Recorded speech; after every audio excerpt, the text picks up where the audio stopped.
The Joe Rogan Experience. The real speculation is they think that the people who built the pyramids built them way earlier than the conventional dating is. They think there's real evidence that shows No. they're 9,000, 11,000 years old. Easy. No people built the pyramids. No people? No. Who built them? No people built the pyramids. And if you look around the world, you see certain telltale things that let you know that advanced machinery was in usage. Look, there this whole thing where slaves are stronger people is a fallacy. We like to believe that slaves are stronger. Slaves are weaker because they don't eat the right food and they live a terrible life. Your slave population is not smarter or in better condition unless you're enslaving the Jews. They stopped thinking that quite a while ago. They think it was actually skilled labor because of the way they were eating. They found what their camps were, where their food was.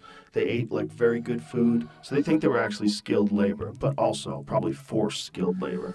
But that's probably not the people who built it. That's probably the people that were working on it. That's probably the people that worked in the village or in the city. How many companies have done renovations on the White House? None of them have done enough renovation that they can claim it's their White House. So, yes, thousands of years worth of people were there. But that doesn't have anything to do with the building of it. Who do you think built it? Well, understand, we know enough now to understand that this was a complex. This was not... Right. We've been led to believe that this is how much they worshipped their dead bodies. Right. But the evidence doesn't show any of that. No, it doesn't. Like when you see inside, when they have those intricate carvings and paintings and stuff in gold and stuff, you have to remember this is in a windowless room, folks. There's no candle soot. There's no... It's clearly a power plant and built specifically for that location on this planet. For What do you think it was powered usage. by? The hot water springs underneath it. So it was powered by the hot water springs? And to what end? How do you know all this, first of all? Is this marijuana talk? I don't think so. This is... Where did you read this?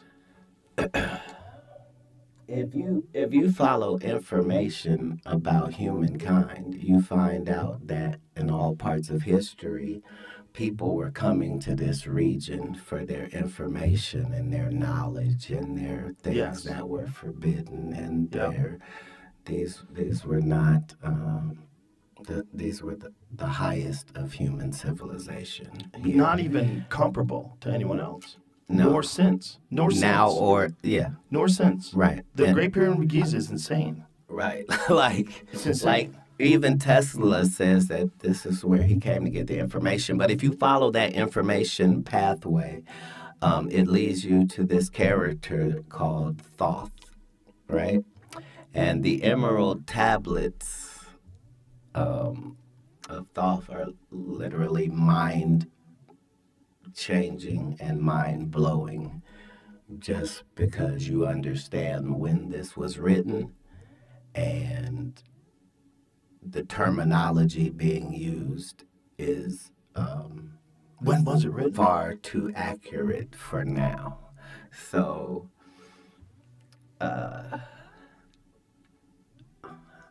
I'm sure that here it is.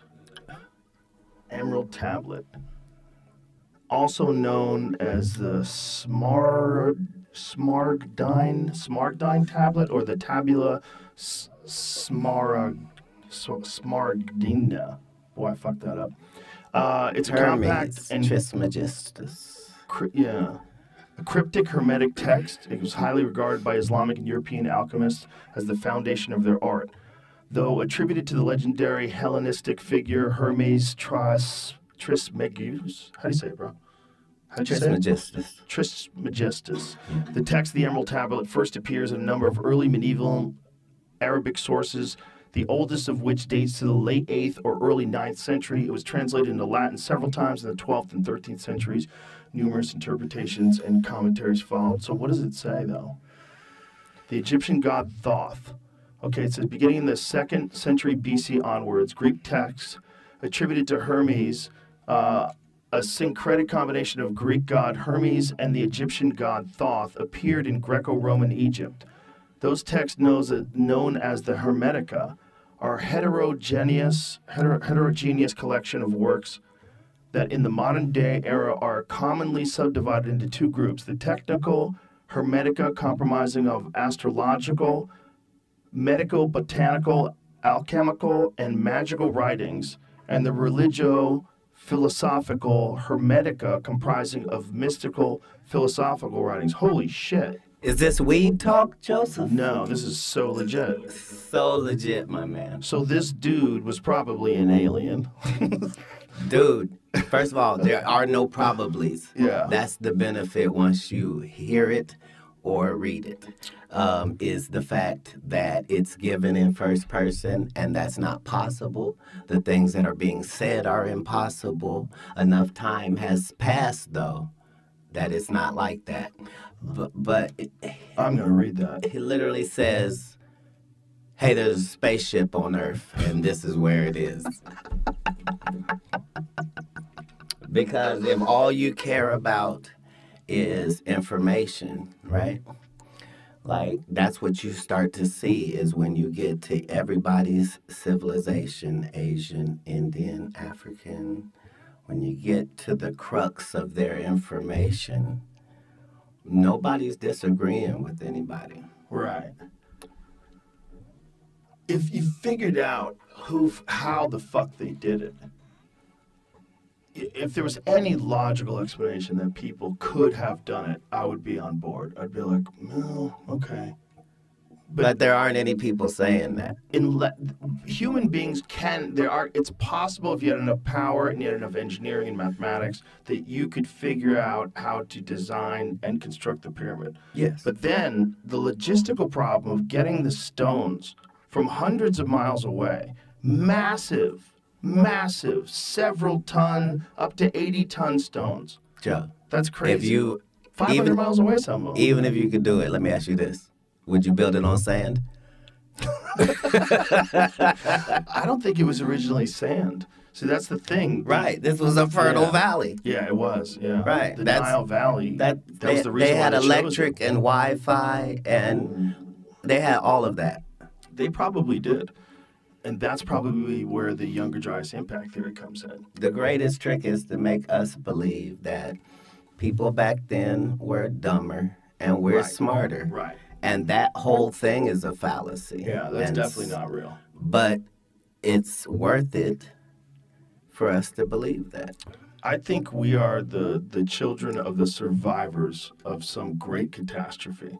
And I think that's why every single Not everybody. biblical scholar... What? Not everybody. Some people What do you mean? are that. Some people are the survivors? Right. Well, I mean, most human beings probably got wiped out in comet storms. And I think we probably got... Like, there's been points in history that they know of where human beings got down to like 7,000 people. Who's counting them? I think they use genetics and they backtrace and they try to find individuals that were capable of having X amount of children. I wonder how they do the calculations. It's a good question. The things in Hollywood I'm just guessing, honestly. and in writing that have attracted our attention worldwide were all based on some truth. So all the stories of hobbits have been successful in all of their genres. Why? Because they existed. Like we now know that there were whole pygmy groups, and that, we understand that that's what the Seven Dwarves was. Yeah. Like that island of Flores, man, that they found. They literally call it a hobbit. It was like a 3-foot tall person that was covered in hair, smaller head than us, used tools. As a preteen, I knew that Atlantis really existed. just because of how it was spoken of offhandedly Mm-hmm. Just that it was in known to early exist. writings. Yeah. Well, not just mentioned, but mentioned offhandedly, like you would a place that's just a landmark. Right. We landed in New York before we went to Montreal. Yeah. We were in Austin, Yeah. by Dallas. Right. Exactly. Yeah, yeah. Have you ever seen the guy that thinks that they found the spot in Africa? What is that the ring called? That Jimmy Corsetti is he's on this. This dude is an expert in this shit. And he's an expert in ancient catastrophes and the remnants and the evidence that shows that these civilizations existed and something happened. And he's focused on this one area in Africa that he believes is Atlantis. And he says it has all the hallmark characteristics, and there's all the evidence of massive water erosion surrounding the area. That at one point in time, it's very likely that this area got hit with a massive flood, and it matches all the characteristics of Atlantis. When you see it, when you see the way the concentric circles of rings, like try explaining this. Like, you're going to see it. And try explaining this through a natural phenomenon that doesn't exist anywhere around it. Right. Concentric circles that is near what used to be water, and there's heavy water erosion marks all around it that indicate massive amounts of quick flowing water in a very short period of time. Right. Look at Yeah, this. I forget what it's called, but I know exactly where it is. It's right here. So you can zoom in. That's it. Look at that thing. Bro, are you fucking kidding me? The reshot structure. That's it. The reshot structure. I mean, are you fucking kidding me? I think if you go 3D, you can see the. Now imagine if that was this massive city of concentric circles and walls and a thriving population, and then it gets hit with this water. You can see the water erosion all over the place. The whole thing looks like it's washed out. See? yeah. It looks like it was washed out because it was. Right. And that's salt, I believe. But that's Yes, what there's makes salt there. That's the other thing. between this and the Garden of Eden locations. Like these are two of the great landmarks in human history. Where's the Garden of Eden? Well, when you read the stories, right, the thing that strikes you is that it's so specific. Like it says things in talking about the Garden of Eden that, wait a minute, if I can't find what you're talking about, this isn't even real. You see what I'm saying? Right. Like where the Garden of Eden was, there's, I think, 4 rivers that come from it. And then it names 2 of them. Like, I don't want to be specific because at least he's going to bring it up. But it's like the Nile and the Euphrates, right? Right. So you know 2 of them. And it's saying, where the 4 meet, this is where it is. And, yeah, my whole life I was like, this is really weird, because at one period of time we're thinking no flood happens. There's so many things that have lined up from these great religious books to Yeah. where we can see that no, something happened here. Like, Something happened, and these are stories of people telling stories that have been told to them for about 1,000 years. but before this is anybody wrote it why, down. right? Yeah, This is because why something they were happened. told, and that's what Yeah. that's the difference between those of us that want to know the world's mysteries and conspiracy theorists. Like, there's Right. nothing to a conspiracy theorist because you're not producing what you're using. But these world mysteries, like, that's harder to do. A lie is not something that people are going to repeat for generations on generations. It's being repeated like that because people have reason to believe it to be true, and as you go through history, you see that those are the stories that we still talk about, but they're still valid. Like there were writings that the African Dogon tribe is like Right. they're From like the Sirius star system. like they're saying very specific things, and for hundreds of years we're going, you guys are idiots. You don't know what you're talking about, right? Like somebody will have a fake star story. Right. You see? Right. And now we get to the point where we can actually see what they were talking about. What if we find out that we're aliens?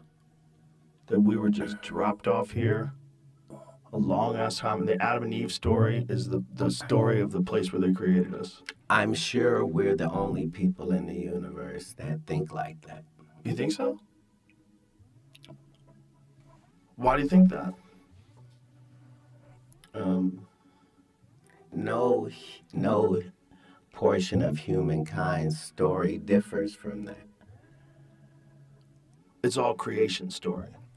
Like if you go, that's why NASA and Space Force are not more forthcoming, because the further you get in space, the more obvious shit is. Like once you're up there and you're looking down, this shit doesn't look like there is no God. It looks like you're in the middle of somebody's workshop and they just showed you every single way that every star can be made, every single way a planet can be made, every way that a black hole can be, a galaxy, a universe, and then showed you the best of the best.